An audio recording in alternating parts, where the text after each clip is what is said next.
Rock the Red Kettle. ATX returns in a very big and different way this year. Singer-songwriter Cory Morrow and retired PGA Tour pro Joe Ogilvie. The event is amazing. This is our fourth annual event. This year we have Roger Krager and Kevin Fowler.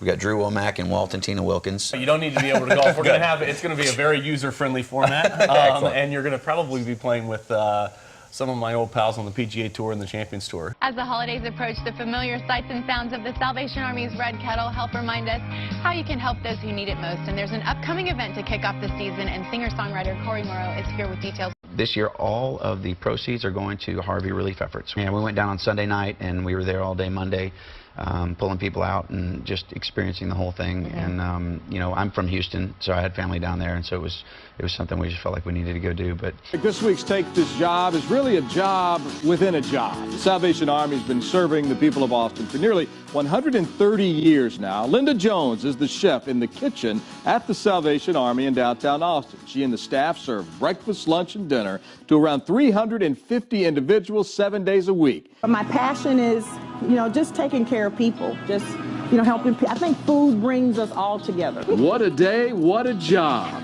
I'd help out in Chef Jones' kitchen anytime. You at home can support the Salvation Army while checking out the Texas music scene. The Salvation Army has been on the scene since before the hurricane hit. We have served over 900,000 meals, but now we're transitioning into long-term care to give people financial assistance to get them back on their feet. It is so cool to have the one and only Cory Morrow in here to wrap things up. Obviously, talking about rocking the Red Kettle for the Salvation Army. Music, a little golf, a little giving. Yeah, a little bit of everything. Wondering where we're gonna go from here. KXAN's Chris Davis is at Barton Creek Country Club. And here with me is Alvin Miguez. He is the Emergency Services Director for the Salvation Army in the state of Texas. We're working with all our other our partner agencies to try to get people into some sort of an arrangement where they can, you know, sustain themselves for the next few months until we can find them some housing. The Salvation Army hosted a community Thanksgiving lunch today, serving hundreds of people in the Austin area. The lunch is always one of the most popular volunteer opportunities of the year. For Dorothy Palmer, this is her 7th year at the shelter. These are regular, normal people, and they deserve the respect of us serving them. And no matter what situation, there's always something to be thankful for. And then they had the volunteers that's willing to serve you, make you feel, you know, very special. People got to enjoy a hot Thanksgiving feast today in Austin, all thanks to the Salvation Army, an organization hosting their community Thanksgiving dinner, complete with mashed potatoes, sweet potatoes, and all the fixins. This project is the new Salvation Army Core Community Center in the Rathgaber Village on Manor Road. This facility will be the place of worship for the Salvation Army here in Austin. People to come and be a part of our services, character building programs for children, music programs for all ages. Welcome back to We Are Austin. After the retail rush of Black Friday and Cyber Monday, now is the perfect time to switch gears and give back. Kelly Perkins from the Salvation Army of Austin is here to tell us how you can help spread holiday cheer to our neighbors in need on Giving Tuesday. This is an opportunity for us to really refocus on our community and just give back to our neighbors in need. Giving Tuesday, one of the biggest days of the year for nonprofits collecting donation money, but some fear the proposed GOP tax plan could hurt fundraising if it passes. Some nonprofit organizations fear they could see less donations in 2018 if the GOP tax plan as it stands passes.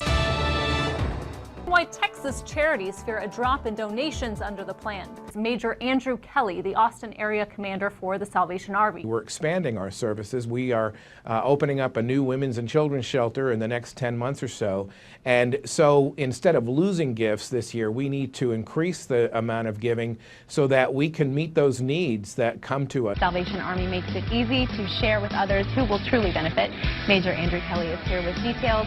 And our friend Cory Morrow has sponsored an effort to have musicians at the Kettle, and so over in the Domain we have a Kettle that will have musicians there every once in a while. Cool. But anybody shopping in the area could see Elvis out there. Well, this year, if you're out at the Domain, you may hear something different. People passing, meeting smile after smile. Bells, jingle all the way. This holiday season, more more than 30 Austin artists are volunteering their time to play at the Red Kettle, putting a modern twist on a longtime tradition. We really like it. And it gives us a chance to give back. The Salvation Army is launching its Bring in a Miracle campaign this week.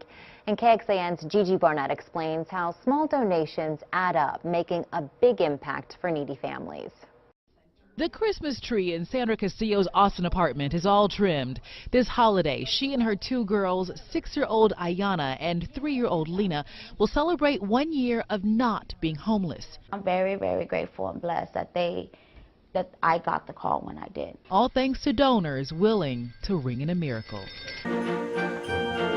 Every holiday season you see the Red Kettles out, and whether you put in a little bit of change or you write a check for a lot, it all makes a difference and stays locally here in our community. Explain more about who benefits from the donations. We're seeing a large number of women and children who are coming to us. There's a growing crisis of family homelessness in our community. There's volunteer opportunities listed. You can ring a bell. You can help with the Angel Tree program still. Christmas came a little early for thousands of families in Austin. Tuesday, the Salvation Army kicked off its distribution week when those in need come to get bags of gifts for their children. Volunteers act as Santa's elves, pulling gifts off the shelves for each deserving family. I think it's just a great way to give back to the community. You see all these folks that need a little helping hand. For nearly 40 years, the Salvation Army has been making sure Austin children have a happier holiday season. KVUE's Aaron Jones gives us a look into the first day of gift distribution.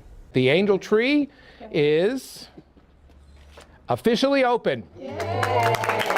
Every child gets at least 4, 5, 6, 7 gifts, so we're talking 50,000 gifts, perhaps, maybe more. A volunteer walks through the warehouse to pick up things Hernandez has a hard time affording. Basic needs like diapers, baby clothes, and a stroller. Thousands of kids in Central Texas will have a Merry Christmas thanks to some of their fellow Texans. The Salvation Army's Angel Tree program is distributing thousands of gifts to families, things like clothes, toys, baby strollers, and more. These are families living in Travis and Williamson counties who can't afford Christmas for their kids. Most of them say they have just enough money for rent, gas, and food. We see them out right now ringing the bell during the holiday season, but the Salvation Army is at work in our community 365 days a year. Kelly Perkins and Jan Gunter are here to share more ways we can get involved all year long. In addition to, shelter and food, we're also helping with children and youth enrichment programs throughout our community, veterans, helping veterans to find homes in our community. People have so many choices in terms of their donation. We just want to really kind of shine a light on all those various ways that a donation to the Salvation Army this season makes a difference. Some organizations are suggesting donating those things instead. Quite a lot of people probably got something that they just don't want or won't use. And if you got something new like a coffee maker but you have an old one, donate it. I spoke to Major Andrew Kelly at the Salvation Army and Julia Spann from the Safe Alliance. Both say even small donations can make a big difference. Well, this weekend's weather could be life-threatening for some of the most vulnerable in our community, those who are homeless. A beautiful illustration of coming together to ensure that the people that are most vulnerable are well cared for. It's called the Season of Giving for a reason. The Salvation Army receives more donations in November and December than all other months combined. But as 2017 comes to an end, the new tax bill is bringing financial uncertainty for nonprofits. We want to encourage people to continue to donate and make that a high priority in spite of the loss of that itemization option. The Salvation Army Austin plans to expand in 2018, making this a critical time for support as they continue to battle homelessness in the area. KXAN's Phil Brazen takes an in-depth look at what that could cost charities like the Salvation Army. Anybody who is in the nonprofit space is trying to serve as many people in as dynamic a way as we are, has got to have faith. But faith doesn't pay the bills always. Most of our donations come in November, December. The last 2 days of December, we get more donations than the entire month of November combined. Here, the Salvation Army just broke ground on a new women's shelter, a community center, and is renovating the downtown building. Not a time, Nassie says, to have donor uncertainty. KVUE's Christy Millward joins us now. And Christy, one study says huge losses, $13 billion annually nationwide. Yeah, Mike and Quita, the organizations that I talked to today say they don't know what will happen, but worry their donations could come up short. It's an early Christmas here at the Salvation Army. A lot of these parents are working parents that are doing all that they can to just make ends meet. The many questions people have when it comes to the new federal tax law that goes into effect in just a few days. The end of year giving is critical for us to be able to do what we do 365 days a year.